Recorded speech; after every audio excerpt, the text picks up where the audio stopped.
여러분 앞에서 주님의 말씀을 선포할 수 있는 기회를 주신 것 하나님께 감사드립니다. 제가 승리 장로교회 올 때마다 느끼는 게 세 가지 있습니다. 찬양을 어느 교회보다 찬양을 많이 하는 것 같아요. 너무 좋습니다. 그리고 뜨겁게 기도하는 교회. 그리고 올 때마다 설교를 할 때마다 여러분의 말씀 듣는 자세가 너무 감사해요. 그 말씀을 사모하는 마음이 있는 것을 볼 수가 있습니다. 오늘도 주님께서 주시는 말씀을 가지고 같이 축복받는, 같이 복받는, 또 하나님께서 가르침을 받고 그냥 한 귀로 듣고 흐르는 것이 아니라 여러분들이 실천하시는 여러분 되시기를 바랍니다.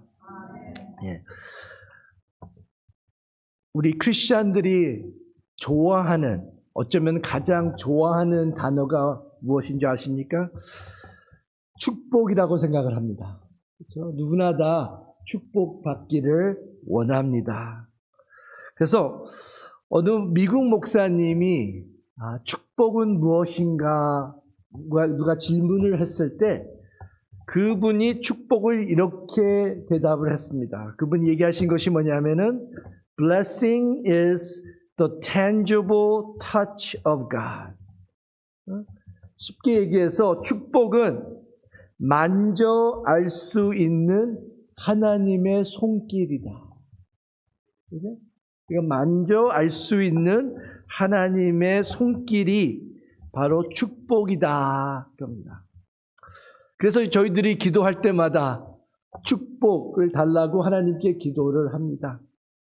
근데 우리가 영적으로 성숙해지면서 우리의 기도가 조금씩 바뀌어야 됩니다. 축복을 구하는 것보다는 저는 우리가 하나님, 다른 사람을 축복할 수 있도록 저희를 사용해 주시옵소서. 그렇죠? 나를 통해서, 그렇죠? 나를 통해서 내 이웃들을, 내 가족들을 축복할 수 있게 도와주시옵소서.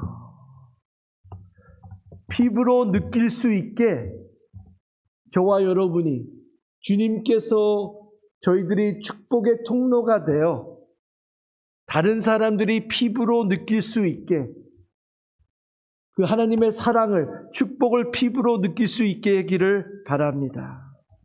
오늘 본문 말씀에는 우리가 우리의 이웃을 어떻게 사랑할 수 있을까?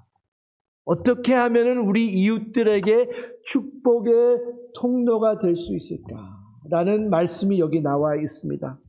여러분들 여기 보이시지만 여러분의 표 2024년 표가 주님 섬김의 지경을 넓혀주소서라고 나와 있죠.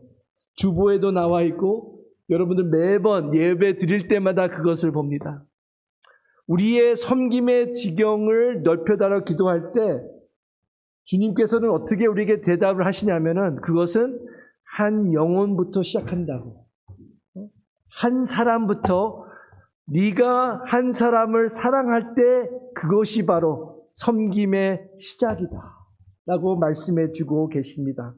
그래서 어떻게 우리가 이웃을 축복할 수 있을까를 오늘 말씀을 통해서 가르쳐 주고 계십니다. 그래서 제가 먼저 두 원리를 먼저 말씀을 드리고 그 두 원리를 어떻게 우리가 삶에 적용할 수 있을까 두 가지를 여러분께 나누겠습니다. 첫 번째는 중요한 원리 중에 첫 번째는 뭐냐면은 믿음으로 시작해야 합니다.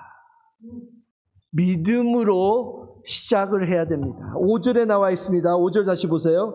예수께서 그들의 믿음을 보시고 중풍병자에게 이르시되 작은 자야 내 죄 사함을 받았느니라 하시니. 그렇죠? 여기서 그들의 믿음이란 어떤 것입니까? 중풍을 앓고 누워있는 이 친구를 예수님께 데려가기만 한다면 그를 도와주실 수 있을 것이다. 예수님이 그의 생명이요 예수님이 그의 구원이요 소망이 되어 주실 것이다 라는 그러한 믿음이었습니다. 오직 예수님만이 내 친구를 도와줄 수 있다는 확신이 있어야 된다는 것입니다. 이 확신이, 여러분이 이 이야기 잘 아시죠? 이 확신이 이 네 친구들이 가졌던 믿음이었습니다. 그것이 믿음의 본질입니다. 제가 대학교 다닐 때 제프라는 친구가 있었습니다. 후배였는데 제프는 아주 똑똑한 친구였습니다. 공부도 정말 잘했고 이제 공과를 이제 준비를 하면서 이제 엔지니어가 되려고 이제 공부를 하고 있었습니다. 정말 착하고 성경 공부도 나오고 그랬는데 이 친구는 예수님을 영접하지 않았습니다. 너무 똑똑해서 그런지 자기 생각으로는 이게 이해가 안 된다는 거예요. 근데 마음은 착하고 성경 공부 나오라고 하면은 나왔던 후배였습니다. 그래서 한 번은 그 늘 애나하임에서 있는 그 전도 집회가 있습니다. Summer Harvest라고 지금까지 이어지고 있는 것 같은데 야구장에서 합니다. 그래서 몇천 명, 몇만 명이 모여가지고 그 그렉 로리 목사님의 설교를 듣고 많은 사람들이 예수님을 영접을 합니다. 그래서 그 친구를 초대해가지고 그 집회를 한번 데려간 적이 있습니다. 그 친구 앉은 자리에 앞뒤로 친구 3명이 앉아있고 옆에도 친구가 앉았고 뒤에도 친구들이 앉아가지고 이 친구가 이번에는 꼭 예수님을 영접하게 하달라고 저희들이 간절히 기도를 했습니다. 근데 2번이나 갔는데 2번 다 예수님을 영접을 안 하는 거예요. 그래가지고 좀 실망을 했고 근데 계속 이 친구를 위해서 기도를 했습니다. 한 주는 저희 교회, 제가 섬기던 교회에 나오라고 했는데 그 친구가 왔습니다. 근데 그날 특별히 우리 교회에 그 게스트 스피커리 오셨는데, 강사님이 오셨는데 제가 그 말씀을 듣기에도 너무 조금 솔직히 말해서 죄송하지만 지루했어요. 안 믿는 친구를 데려왔는데 조금 좀 복음적인 메시지를 좀 하시고 좀 그랬으면 너무 좋았는데 그래서 좀 실망을 하고선 그랬는데 예배를 다 끝나고 친구를 찾았는데 친구가 안 보이는 거예요. 근데 저 멀리 예배당 첫 줄에 앉아서 누가 울면서 기도하는 걸 들었습니다. 그래서 가서 봤더니 제 친구 제프가 그날 예수님을 영접을 하고 눈물로 기도하는 모습을 제가 보면서 얼마나 감사했는지 모릅니다. 그날 설교도 별로 안 좋았는데 어떻게, 그래서 다시 한번 하나님께서 저에게 가르쳐 주신 것이 뭐냐면은 이 한 사람이 예수님을 영접한다는 것이 하나님의 일이십니다. 그렇죠? 하나님이 하시는 일이에요. 사실 저와 여러분이 우리의 이웃을 도와준다면 얼마나 우리가 도와줄 수 있겠습니까?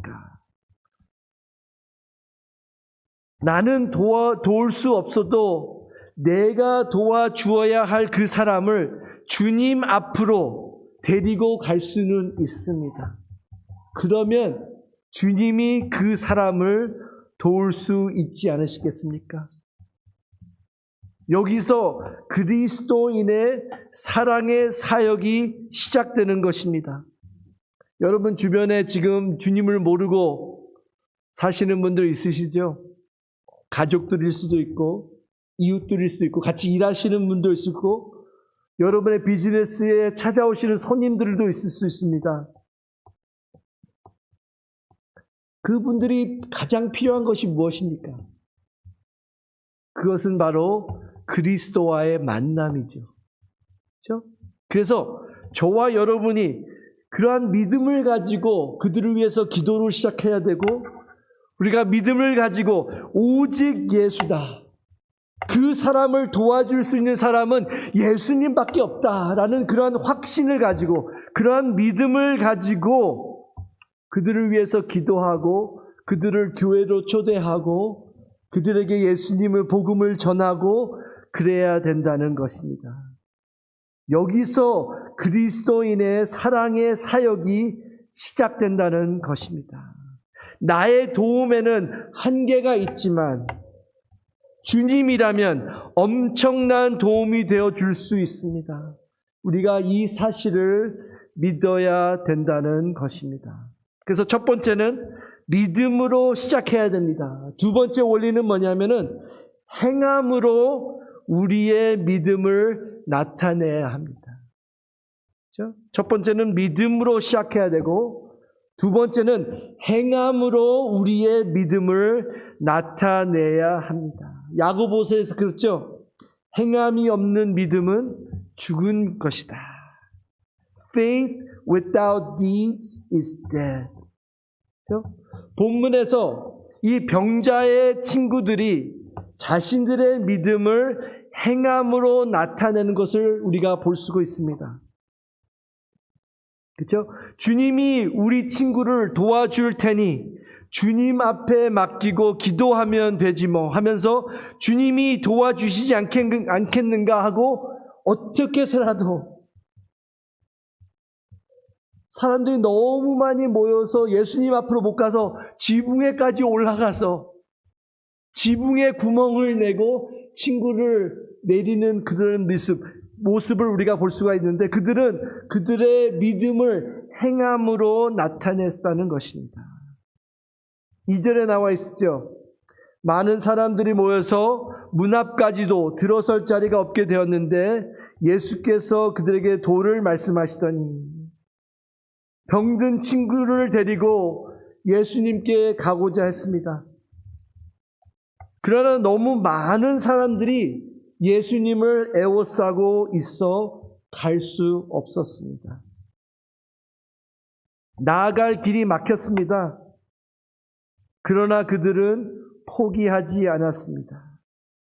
돕기를 원했기 때문에 도울 수 있는 방법을 찾았습니다. 그 친구들이 아이고 오늘은 안 되겠다. 사람들이 너무 많다. 오늘은 포기하자. 그냥 가자. 하고 말했으면은 그 병든 친구가 예수님을 만날 수가 없었을 것입니다. 주님 앞으로 직접 갈 수 없으니까 사랑하는 친구를 들것에 눕힌 후에 지붕으로 올라가 지붕을 뜯어내고 예수님이 계신 곳 앞으로 친구를 내려가서 예수님을 만나게 할 수 있었습니다. 방 안에 있던 사람들, 여러분이 그 방 안에 있었으면은 지붕에서 막 흙이 떨어지고 있는 모습을 봤을 때 친구들 내려놓고 한 병자가 이렇게 내려오는 것을 봤을 때 얼마나 당황하셨겠습니까? 얼마나 놀랐겠습니까? 무례하다고 비난받아 마땅한 행동이었습니다. 그런데 이런 비난을 감수하고서라도 친구를 살려야 한다는 간절한 마음이 있었기 때문에 이들은 이렇게 무모한 행동을 결단한 것입니다. 이웃 사랑은 믿음으로 시작하고 행함으로 우리의 믿음을 나타내야 합니다. 목사님도 말씀하셨겠지만 지난 1월 달에 1월 초에 저희들이 정말 사랑하고 아끼는 친구의 장례식이 있었습니다. 그렇죠? 알버트라는 친구. 저도 그 장례식 때문에 시애틀에서 비행기를 타고 내려와서 장례식을 참석했습니다. 그 알버트 친구는 여기에 나와 있는 이 네 친구처럼 저를 주님 앞으로 이끌어 나간 친구였습니다. 제가 대학교 1학년 때 영적으로 저는 기독교 집안에서 태어났고 교회를 어머님의 뱃속에서부터 교회를 다녔지만 제가 많은 영적으로 업앤다운이 많이 심했습니다. 제가 영적으로 제일 바닥을 친 적이 대학교 1학년 때였습니다. 그때 자살까지 하도 바닥 교회도 안 다니고 그래서 자살까지 생각을 하고 있었던 하루 케미스트리 반에서 만난 그 친구 알버트가 제 방의 문을 두드리면서 오늘 성경 공부가 있으니까 같이 가자. 그래서 제가 아니다. 난 안 가겠다. 나는 근데 너 오늘 안 가면 안 된다. 그러면서 저를 끌고서 성경 공부를 데리고 갔습니다. 그때부터 제 삶이 변하고, 그때부터 다시 교회를 다니기 시작하고, 그때부터 다시 말씀을 읽기 시작하고, 그때부터 다시 새롭게 신앙생활을 시작을 했습니다. 그래서 오늘까지 이제 목회자로서 30년 넘게 지금 목회를 하고 있습니다. 그 친구가 그날 제가 오늘 성경 공부 안 가겠다 하고 밀어냈을 때 그 친구가 그래 그럼 다음에 가자 하고 그냥 갔었으면 제 삶이 어떻게 됐을까 한번 생각해 본 적이 있습니다. 제 친구는 어떻게 해서라도 내 친구가 예수님을 만나기를 원했고, 그 믿음, 예수님만이 우리 친구를 회복시킬 수 있다는 그러한 믿음이 있었지만, 그것뿐만 아니라 그것을 행동으로 옮긴 친구였습니다. 그래서 제가 늘 감사했고, 친구가 그러한 사고로 주님 품으로 갔다는 소식을 처음에 들었을 때 너무너무 마음이 아프고 혼자 많이 울었습니다. 그렇지만 장례식을 참석하면서 그 친구가 얼마나 많은 자들에게 축복의 통로가 되었는지 소식을 듣고, 의사로서 메디컬 미션을 선교지를 다니면서 많은 사람들을 치유하면서 그들에게 하나님의 주님의 축복을 나눴다는 소식을 듣고 많은 위로를 받고 너무 많이 감사를 했습니다. 사랑하는 성도 여러분, 우리가 이웃을 섬긴다는 것, 우리의 섬김의 지경을 넓힌다는 것, 그것은 믿음으로 시작합니다. 그렇죠? 오직 예수만, 예수 그리스도만 우리 이 사람을 도울 수 있다는 그러한 믿음이 있어야 되고, 그 다음에는 그 행함으로 우리의 믿음을 나타내야 합니다. 그러면 이 두 원리를 어떻게 우리가 적용할 수 있을까요? 그거를 두 가지 말씀을 드리고 오늘 말씀을 마치겠습니다. 첫 번째 뭐냐면은 영적인 도움을 베풀어야 합니다. 영적인 도움을 베풀어야 합니다. 이게 예수님께서 그들의 믿음을 보시고 말씀하신 게 뭐니까? 내 죄 사함을 받았느니라. 사실 이 대답은 중풍병자가 기대했던 대답이 아니었을 것입니다. 그가 원했던 대답은 뭐냐? 내 병이 나았느니라를 더 기대했을 것입니다. 근데 예수님께서는 이 중풍병자의 육신의 질병을 치유하는 것보다 더 중요한 근본적 필요를 보셨는데, 그것이 바로 그의 죄 사함이었습니다. 그렇죠? 누가 여러분에게 기도 부탁합니다. 암에 걸렸습니다. 그분이 아직 주님을 모르는 사람이었으면은 암의 치유가 필요하겠지만 더 필요한 것이 무엇입니까? 구원이죠. 죄사함이죠.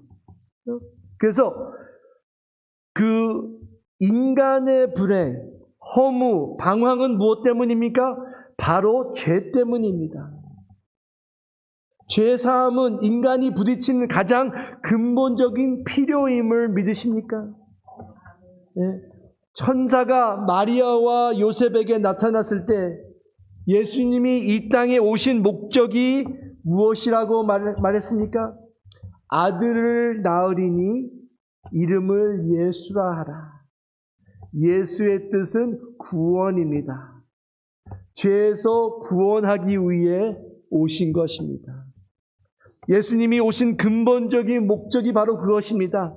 죄 문제의 해결처럼 중요한 것이 없기에 예수님은 그 근본 문제를 해결하셨습니다. 내 죄 사함을 받았습니다. 여기 계신 모든 분들은 그 음성을 여러분은 벌써 들으신 분들입니다. 그렇죠? 내 죄 사함을 여기서 말씀하는 받았느니라. 그런데 그 자리에 있던 서기관들이 흥분해서 말합니다. 6절 7절에 나와 있죠. 아니 저 사람이 도대체 누구길래 사람의 죄를 용서할 수 있단 말인가. 그분이 흥분한 데에는 타당한 이유가 있었습니다. 왜냐하면 사람은 사람의 죄를 용서할 수 없기 때문입니다. 그러나 그 사람들이 모르는 것이 한 가지 있는데 그게 바로 예수님이 하나님이셨다는 것을 모르고 있었습니다. 믿지 않고 있었습니다. 여러분, 이것을 믿지 않으면, 아직 여러분 중에 이것을 믿지 않으신 분이 있다면 여러분은 아직도 그리스도인이 되지 못한 것입니다. 예수님은 하나님이십니다. 그래서 예수님만이 죄를 용서하실 수 있습니다. 그래서 이것이 바로 근본적인 문제의 해결이라는 것입니다. 여러분, 아직 우리 주변에 우리가 사랑하는 사람들이 아직 주님을 모르고 있는 분들이 계십니까? 이것을부터 위해서 저희가 기도를 해야 됩니다. 그들이 죄 사함을 받아야 됩니다. 저도 양쪽 식구들 이렇게 다 보니까 다 예수님을 영접을 했는데 아직 영접을 하지 못한 두 조카가 아직 있습니다. 조금 했을 때는 억지로 이제 부모님 따라서 교회를 나갔는데 하이스쿨 때부터 교회를 안 나가기 시작해서 지금은 30대 중반이 다 돼가는데 아직도 교회를 안 나가고 방황을 하고 있습니다. 그들을 위해서 계속 기도하고 있습니다. 그래서 우리는 이웃들에게 이 복음을 가지고 가서 그들이 죄 사함을 받아 하나님의 자녀가 되도록 도와야 할 것입니다. 예? 이것이 그들을 진정으로 도와주는 길입니다. 예? 교회의 첫 번째 사명은 복음을 전하여 사람들이 죄 사함을 받고 하나님의 자녀가 되도록 하는 것이 가장 중요한 것입니다. 두 번째로 우리가 영적인 필요를 채워야 되지만 또 육적인 필요도 채워주어야 합니다. 중요한 것은 예수님이 영적 도움을 베푸시면서도 육체적 도움을 간과하지 않으셨다는 사실입니다. 중풍병자에게 너 죄사함 받았다, 너 천당 간다 하시고는 가장 중요한 문제가 해결되었으니 이제 너는 그냥 가보라 하지 않으셨습니다. 11절에 보시면은 병까지도 치유해 주셨습니다. 주님은 중풍병자의 병을 치유하시기까지 도움을 베푸셨습니다. 육체의 필요도 그대로 지나치지 않으셨습니다. 여러분이 잘 아시는 선한 사마리아인의 비유 잘 아시죠? 여리고 길을 걸어가다가 강도를 만나 쓰러진 사람을 주님은 어떻게 하라고 하셨습니까? 물론 복음도 전해야 됩니다. 그렇죠? 복음을 받아들이고 천국의 소망을 갖도록 도와야 합니다. 그러나 주님이 그 상황에서 칭찬하신 행동은 무엇입니까? 그의 실제적인 필요를 채워준 일입니다. 강도 만난 사람의 상처를 싸매어주고 주막으로 데리고 가서 돌봐준 일을 칭찬하시면서 무슨 말씀을 하셨습니까? 가서 너희들도 이와 같이 하라고 말씀하셨습니다. 여러분 주변에 주님을 필요하는 사람들이 있습니다. 그런데 또 물질적으로 도움이 필요한 사람도 있습니다. 그렇죠?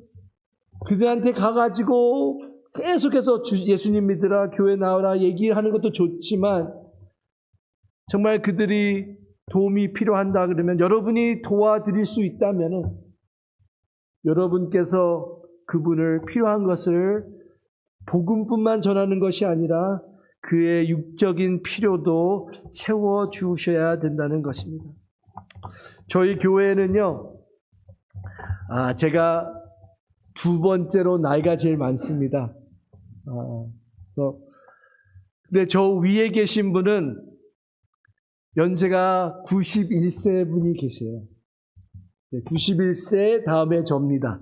그 다음에 다 저보다 젊은 사람들인데, 그 할아버지는 91세지만 지금 하루에 3마일씩 계속 걷습니다. 하루에 3마일씩. 매일 아침마다 3마일씩 걸으시고, 정말 저보다도 훨씬 더 건강하신 것 같아요. 네. 이분이 많은 축복을 받으셨어요. 그래서 재정으로도 많이 이제 필요한 것도 없으시고 정말 그러시는데, 근데 이분이 꼭 하시는 것이 있어요. 저한테 늘 아침을 저랑 같이 먹는 거를 좋아하셔가지고 거의 제가 한 달에 한 번씩은 꼭 그분과 같이 아침을 먹는데, 먹을 때마다 저한테 질문을 하세요. 우리 교회에 재정적으로 도움이 필요한 사람이 있냐? 꼭 물어보세요. 그래서 있으면은 꼭 자기한테 얘기해달라.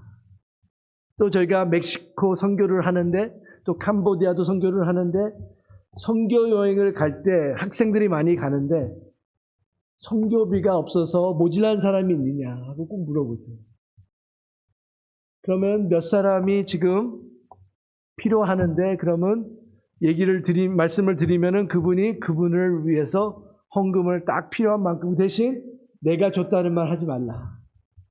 또 꼭 필요한 학생들 선교비를 다 대주세요. 또 크리스마스 때만 되면은 우리 교인들 중에 재정으로 힘들어서 자녀들에게 크리스마스 선물을 못하는 가족들이 있냐? 있다 그러면은 꼭 저에게 주셔서 그 부모님, 그 아이들 선물을 사서 주라고 저에게 꼭 재정으로 도와주십니다. 너무 꼭 그런데 자기가 줬다는 말을 하지 말라고. 그런데 그때 한 여름에 두 학생이 선교비가 모질랐습니다. 그래서 그 학생들한테 놓고 기도하자. 하나님께서 채워주실 것이다. 근데 그 할아버지께서 헌금을 해서 제가 그중에서 어느 분이 너희들 선교비 도와주라고 이걸 주셨다 하고 했더니, 그때 그 학생들이 눈물을 흘리면서 하나님께서 우리의 기도를 응답하셨다라고 얘기를 하면서 기뻐하는 모습을 봤습니다. 그러니까 다시 말하면은 그 할아버지는 이 학생들이 기도를 했을 때 하나님께서 그 할아버지를 통해서 이 학생들의 기도를 들어주신 것이에요. 그렇죠? 그렇게 되는 것이죠. 그러니까 이 할아버지는 하나님께서 그분을 축복하셔서 사용하셔서 다른 필요한 자들의 기도의 응답으로 이분을 많이 사용하셨다는 것입니다. 그것보다 더 큰 축복이 어디 있습니까? 사랑하는 성도 여러분, 여러분의 기도가 달라지기를 바랍니다. 축복 주세요, 축복 주세요, 축복 주세요. 우리 자식들만 잘 되게 해주세요. 축복 주세요만 기도하는 것이 아니라, 주님 축복의 통로가 되게 해주세요. 나를 통해서 어떤 한 사람이 복음을 듣고 주님을 영접하게 하여 주시고, 또 어떤 사람의 육적인 필요를 주님 나를 통해서, 저를 통해서 그들을 도와줄 수 있도록 축복의 통로가 되게 하여 주시옵소서 하고 여러분의 기도가 바뀌는 그러한 역사가 있기를 바랍니다. 본문은 그리스도인들이 간과할 수 있는 이웃사랑이라는 또 하나의 중요한 소명을 일깨워주고 있습니다. 우리의 복음이 영혼과 육체에 통전적 관심을 갖는 전인적 복음, 홀리스틱 가스펠이 되어야 된다는 것입니다. 복음을 전하면서 실제적인 필요를 채워주지 않는 것, 실제적인 복음만 채워주고 복음을 전하지 않는 것, 하나님께서 원하시는 것은 우리가 둘 다 해야 된다는 것입니다.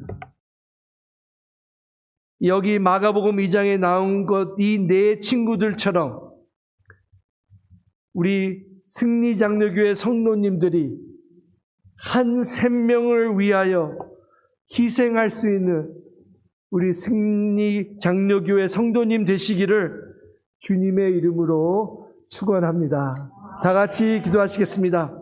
주님 감사합니다. 오늘 말씀을 통하여 주님께서 우리가 어떻게 살아야 되는가, 우리가 복음을 나눠야 되고 우리가 또 육체적 필요를 채워줘야 되고, 그래서 우리가 주님을 필요한 자들에게 축복의 통로가 되기를 원합니다.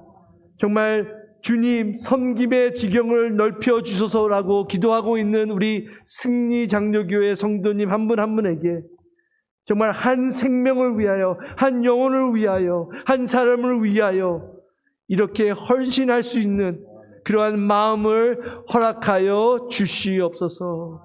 오늘 주신 이 말씀 감사하며 우리 주 예수 그리스도 이름으로 기도했습니다. 아멘. 아멘. 다 일어나셔서 찬송가 461장 찬양 후에 강사 목사님 축도로 예매 마치겠습니다.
이제는 그리스도의 은혜와 하나님 아버지의 그 크신 사랑하심과 성령님의 교통하심과 임하심이 오직 예수 그리스도가 우리의 답이라고 믿는 우리 성도님 한 분 한 분들과 또 그 믿음을 행함으로 옮기기를 원하는 우리 모든 성도님 머리 위에 지금부터 영원토록 함께 하시기를 간절히 축원하옵나이다. 아멘.